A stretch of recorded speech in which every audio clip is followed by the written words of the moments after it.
Okay, thank you everybody for choosing to listen to another Global from Asia podcast. I had the pleasure to meet Tariq many years ago. He's even on Mike's blog, personal YouTube videos many years ago, and we had a great little conversation about Hong Kong and Trump and Republicans and Democrats. That was a long time ago, and I always look to you as somebody with reason and kind of like more practical thinking. You are running the Hong Kong-based investment advisor at GFM Asset Management, and you've also worked at SG in Hong Kong and other investment firms in Toronto and London. So it's really great to have you share with us today, Tariq. How are you doing? Thank you, Michael. It's so great to be on. Yeah, I know. You're asking me like some of the updates with the show, and I think it's something we should mention. I used to, if people noticed in the intro, it used to be "Welcome to the Global from Asia podcast." We're running an international business from Hong Kong. Is broken down into straight up actionable advice. That was the tagline. I used a Fiverr gig, somebody, but I cut the Hong Kong like 2 years ago because even then it was getting hard. The banking has been what's really been hard for a lot of our listener. The audience here is we're these kind of, I don't know, it's like a mix of Amazon sellers, digital nomads, Westerners, just trying to make $1 out of 15 cents. We're not political. We're not like getting into the details of governments. We just try to make enough money to have a good life for ourselves, our families, spend time with our friends and people we like. So, today it's really great to have you to give us some kind of like sense of this changes in Hong Kong in the craziest year I can remember, 2020. So before we get into it, do you want to give us a little bit more background about some of yourself and your experience? Sure, exactly. Well, thank you again for that kind introduction. So, as you mentioned, I do run a business here in Hong Kong. I've been here in Hong Kong myself for 10 years. Perhaps maybe a little unlike most of the audience, I run a financial services business. I run a regulated investment management, investment advisory firm. Where I actually have two separate companies with two separate regulatory regimes, which allows me to compare them side by side. I have a Type 9 licensed asset management firm based here in Hong Kong, mostly meant to serve individuals living and working in Hong Kong or other parts of Asia, but very much based on Hong Kong accounts. And I know the challenges you're talking about with Hong Kong account opening. And then the other side of it is, of course, I have a US SEC registered investment advisor, GFM Asset Management LLC, which is a US entity which both serves Americans with IRAs and 401k accounts and 529 plans and all the US tax compliant stuff that those of us who have to pay global tax on our worldwide income know all too well. And I realized I knew how to solve that part fairly well, but also serves foreign investors that want to invest in the United States and so need to open accounts in the United States. One of the strangest things that I don't think anyone would have predicted 10 years ago. So a lot of the difficulty in opening accounts that you're talking about is due to FATCA and one of the responses to FATCA, which is CRS. And I've said several times on this national security bill, I've said FATCA and CRS will still make it far more difficult to do business in Hong Kong than the national security bill or any U.S. response that we're likely to see to the security bill. I mean, those are the pains that we've dealt with all along. You open up a company in Hong Kong. How long did it take you to open your last bank account here? I mean, that's... Yeah, I mean, I'm lucky. I joked, we have our members call just to plug our membership for GFA VIP, and I was talking to some of them yesterday. And I did it way long time ago when you could still walk into HSBC in shorts and a flip-flop with the brand new company documents and get a bank account in a day. That was 2008. But those days are over for sure. Well, and thinking of comparison, I mean, I try to think in Singapore, how long did it take me to open my last bank account in Singapore? I think the bit of the leg up they have there is their system in Accra, where you open up a new Singapore account when they can see the account in Accra, there's certainly an advantage to that.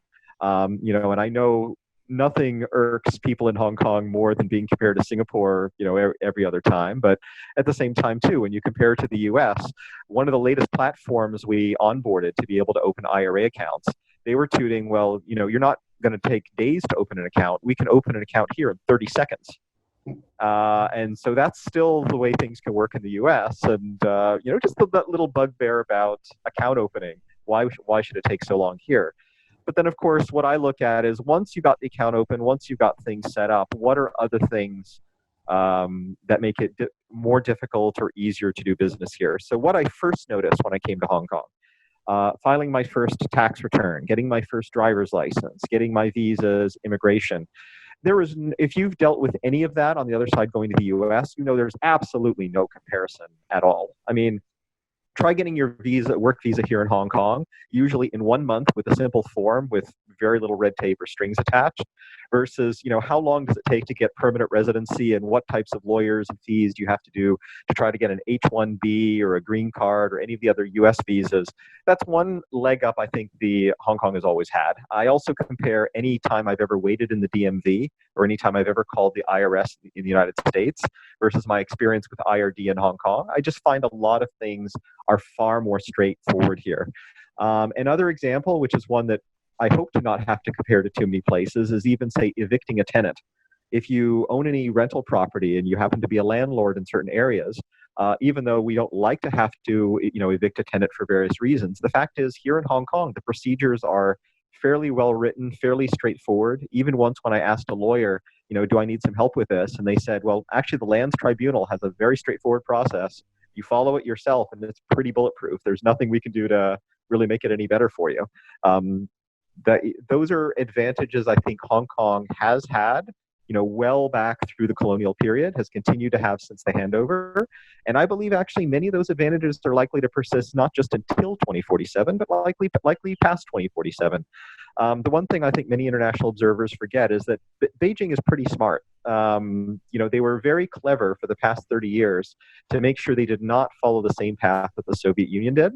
And, you as somebody who does business in the mainland know very well that, mainland China is anything but the former Soviet Union. I mean, many of us would love to invest in mainland China, with far more enthusiasm than we would invest in, say, Azerbaijan or, certain other areas, although some of those are looking to compete with Hong Kong as well. Georgia, for example, is posing themselves as a tax haven, trying to be an easier place to start companies, and so on as well. So lots of different tangents and lots of examples we could make. Sure. But I really try and look down at the details and say, what are the things that are actually easier for me to do here than to do in other places? And why would I want to do it here versus, say, doing it in Singapore or doing it in Delaware? True. Yes, thanks for this. Thanks for that. That was a lot of info for us, and appreciate it. I guess it was almost about a year since this, keyword that might get me in trouble on WeChat of protests or this unrest in Hong Kong. I think it's been about last summer, right? So we're about a year. I can't remember the specific date, but I guess for the past year there's been this social unrest or for various reasons. And now the big one is this whole national security law, which was put into place. Or I just can't even say I understand exactly if it's finished or not, but I think it's been being. I don't think anyone does, because I don't think the details are out yet. Yeah, I think nobody really knows, but I guess listeners and people in my circles are feeling like, basically people feel like this is the end of Hong Kong as we know it. Everyone feels like this is the end, and it seems like from what you've said already that you feel like this is not really going to affect the business side of Hong Kong or too much, right? Well, I think it really depends on what business you're in, and especially what relationship you have with the mainland. I mean, I say for those of us who frequently cross the border and have frequently crossed the border for the past 10 years, we won't see any negative impact of this, because if there were any national security implication to what we're doing, we would have seen it when we're on the other side of the border. True. I think the biggest difference will be to several people that I know here in Hong Kong who almost never cross the border. Who, if anything, see the greater Bay Area and see greater integration with business in the mainland as a threat rather than as an opportunity. That is by far the biggest difference, I see. If we wanted to define anything in terms of the Hong Kong political spectrum, it would probably be that. Then again, of course, there are a lot of other details and so on that I admit I don't know as much about. But the main thing that I've been trying to describe to everyone is that it's not binary. It's not as though Hong Kong was a free and easy place to do business in 2018, and it will not be in 2022. It has to do with many, many, many different levels of it. So certainly for somebody running a financial services business or goods trading business, I don't think the national security laws are really going to have any impact at all. In fact, it might have a slightly positive impact if it reduces the chance that your store is going to be set on fire or have its windows smashed in, or that you're going to be losing days of business because of bricks blockading your neighborhood. Now that said, the other side of it is people understand, okay, well, why are people doing that? What are they really standing for? Who's really behind them?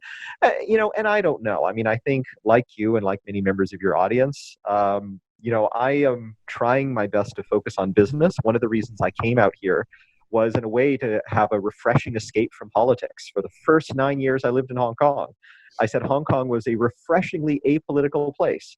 Like compared with being in New York or San Francisco or other places in the US where you keep hearing, oh, Trump this, Obama that. Here I felt people would be talking about, oh, how's your business doing? Are you making money in the property market? Where are you traveling this summer? What kind of watch are you buying? I mean, some of it may get a little bit in the superficial and materialistic, but at least it was fairly apolitical. And as I described earlier, and I've said many times, I've said I like the fact that Hong Kong was like the iPhone of political systems. Yeah. Sure, I couldn't install anything outside the App Store, but everything I installed here just ran and worked pretty well with no issues. Whereas the US political system is like Microsoft Windows. Yes, go ahead and install whatever software you want, but that's going to come with viruses and blue screens and all of the IT features that come with having the freedom to install whatever software you like. All right, this is great. Like for me, when I talk to people about Hong Kong and mainland and the future of setting up companies and operating, we always looked at this date of 2047, and like you've been mentioning a little bit of, this has not been like a black or white. I guess mainland China has been over the years. I think that's why this uprising has been happening with the protests, is they've been slowly moving towards this integration. It wasn't like going to be a night switch in 2047 with this handover. But I feel like we've been talking before this interview, and you feel, maybe correct me if I'm wrong, but you feel even in 2047, 2048, still be able to do normal business with as we are now. Well, it depends how the system is working at that time. And even when you talk about integrations, look at what's just happened in the past few years. And again, some people will see much more advantage to them than others. And a few of the physical manifestations of that I'll point to are the high-speed rail coming into West Kowloon and the bridge to Macau and Zhuhai. Those have been two very real, very tangible, very physical examples we can see of how the Greater Bay Area is integrating. Now, neither of them really has affected one country, two systems in any direct way. I mean, certainly there's been some concern about having mainland immigration officers right in West Kowloon Station so that when you get your passport stamped, you can get off at any of the stations in the mainland without having to go through a separate passport control. Those of us who use that high-speed rail on business have found it very, very convenient. Those who want to nitpick more about, well, what does the basic law or the Sino-British Joint Declaration really mean about, these few square feet of space in West Kowloon Station, which now effectively are being treated like they're part of the mainland? Again, it really depends on which of those things concern you more. Now, I'm running a business here. I own a company here. I invest here. I see the many different advantages, or I see the many real differences, for better or worse, which include, for example, a fully convertible currency. Over the past week, I've gotten lots and lots of questions about the Hong Kong dollar. Yeah. What is the future of the Hong Kong dollar? Or do you think we're going to see capital controls on the Hong Kong dollar, or so forth? And you have to look at what, from Beijing's point of view, what is Hong Kong to them? Why do they like to keep certain features of this system the way that it is? And if, let's say, for example, the UK or US had different constitutions or different setups or different historical accidents, might they almost wish they had some of these features as well?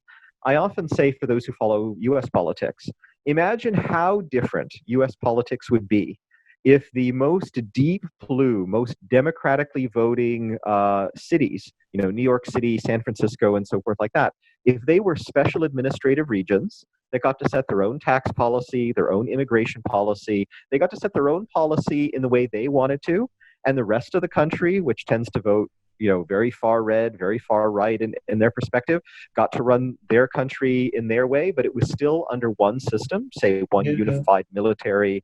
In a way, I'm painting a one country, two systems version of the United States. Wow. Imagine actually, in a way, how that would smooth out a lot of US politics because each side would get what they want. And I've Yeah. said the exact same thing about Brexit. Look at how the vote on Brexit was. You had London and a few other cities, especially parts of Scotland and so forth, voting to remain, and a lot of the rest of England voting to leave. What Mm. if the city of London were a special administrative region that got to set its own tax policy, and especially its own immigration policy, where, let's say, other members of the EU could come and work in London, but not necessarily the rest of England? Mm. That might have, again, made both sides happy. Yeah. And the reason that we have that here in Hong Kong was actually by historical accident. It was by the way that they chose to settle, the end of colonialism in a way that worked for British businesses, that worked for the Chinese businesses that were here, that worked for the businesses here that used it, really as a center for the rest of Asia. And it was, in a way, a happy accident. So the way I would ask myself is, if I were Beijing and I had this center here, which worked and actually overall made it easier, provided another outlet for doing business that is still within China, but is internationally respected, why on earth would you mess with it? I Mm. mean, and then if you ask about, say, the question of the national security law, you say, well, the only reason to have something like that is if you feel that there's a real part of it that, is otherwise broken and needs to be fixed. And again, it depends what type of business you run. If you run a retail business that was vandalized by the civil unrest in Hong Kong last year, you would naturally want law enforcement, or you would want, the powers in charge to try and make sure that civil unrest doesn't disrupt your business anymore. Um, I know what some, certain other businesses, when they're worried about things like information security, let's say if they run businesses both in the mainland and Hong Kong, and they have to have different information security policies, because naturally there are different rules in the mainland and Hong Kong about things like personal data privacy and on whether you have to store customer data within Hong Kong or within mainland China, or can you use a data center down in Singapore to store customer records. And I think one thing that, I and many of your viewers might agree on is we don't really like compliance. We understand why we have to do compliance, but it's not our favorite part of our business. We would really like it where we know as straight as we can what are the rules. What do we have to do to make sure that we're running our business above board, that we're following everything that's required, that we're treating our customers fairly, and that we're running our business in an above board manner, and just get on with it.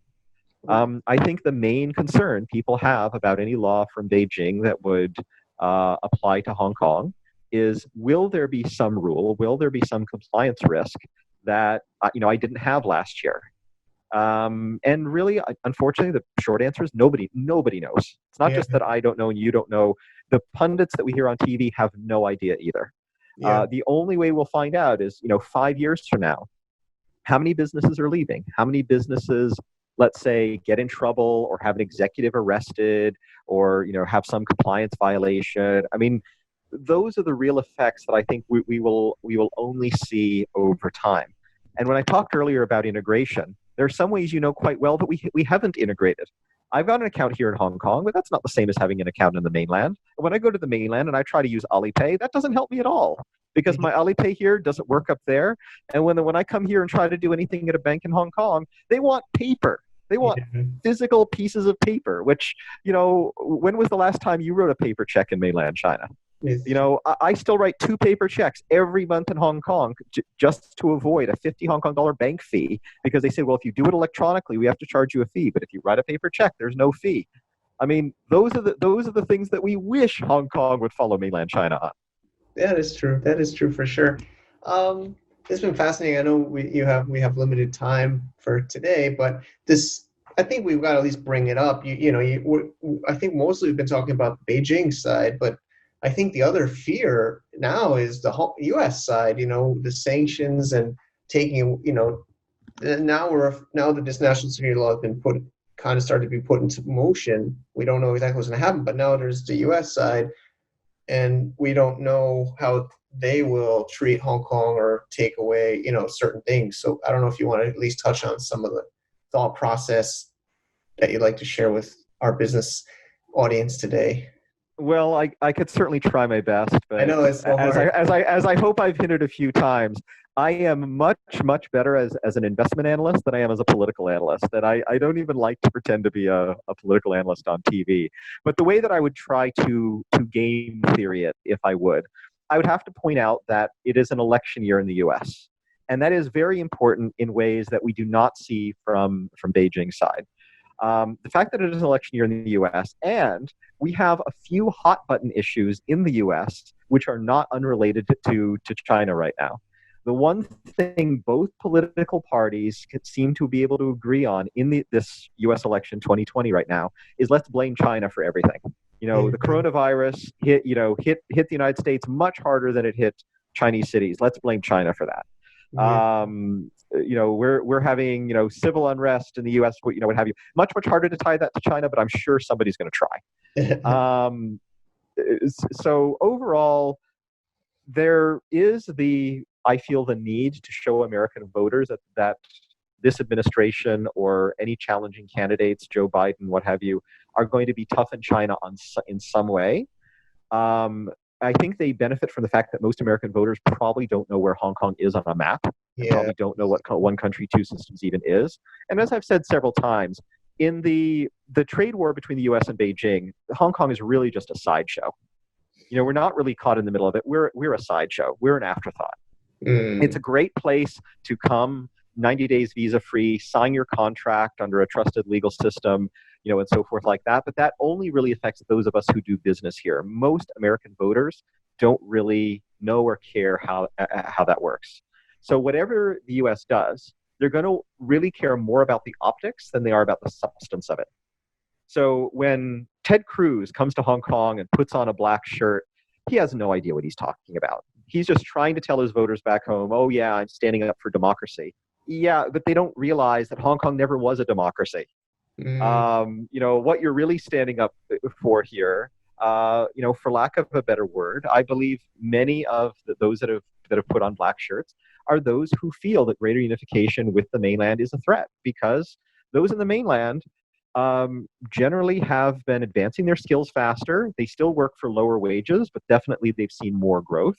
And that mainland money has been coming into Hong Kong, making apartments more expensive, where many people living in Hong Kong under the age of 30 have been unable to afford apartments. And one thing I was talking about last year, why do we see nothing similar in Singapore? Does the HDB that provides some form of affordable housing to every single Singaporean not have anything to do with it? I'm sure that has a lot to do with it. As much as people will say it's about political principles one way or another. So back to what the U.S. is likely to do. I think the U.S. is smart enough to know that a blunt instrument just against Hong Kong, which would have a negative impact against the 1,200 American businesses here in Hong Kong that employ about 100,000 people here in Hong Kong, none of which are Washington's true targets, is not the right thing that they're probably going to do. But they're probably going to want to show something like increased tariffs on Beijing, or maybe freezing assets of certain officials that they can, hang the name on. Maybe they'll try something like that in a very, very targeted fashion. Because I've said the real extreme case, which I've been asked about, will the Federal Reserve or will the U.S. Treasury freeze the HKMA's assets and force the break of the Hong Kong dollar peg? I think that's very, very unlikely because it's very, very reckless.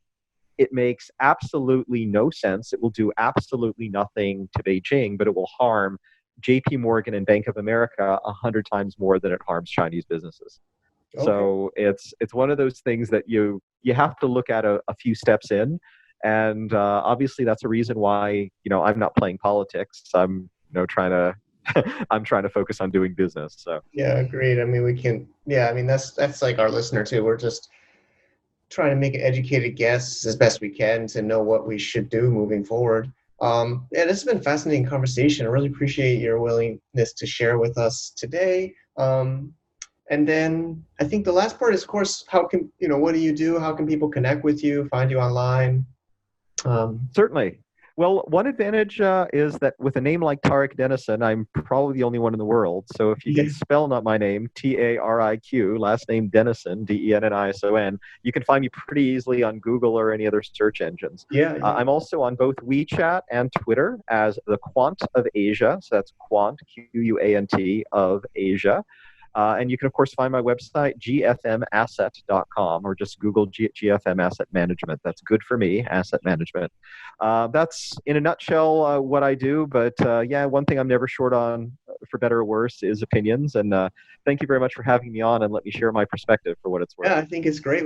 You've been on my list to get on the show, and we've been chatting about all these uh, topics happening now, and it's great to have your insights. Thanks again. Especially thinking on the blog how random it was. I mean, you were really walking down the street, and I just saw you there with this big camera in your hand, Yeah, and you just said, "Hey, let's just hold out the camera and do a quick video." I'm like, "Okay, well, that's awesome." yeah, yeah. I'll Um, link it up on the show notes too, and of course all your various links too. So thanks again, Tarek, for Thanks a sharing. lot, Michael. Great speaking with you.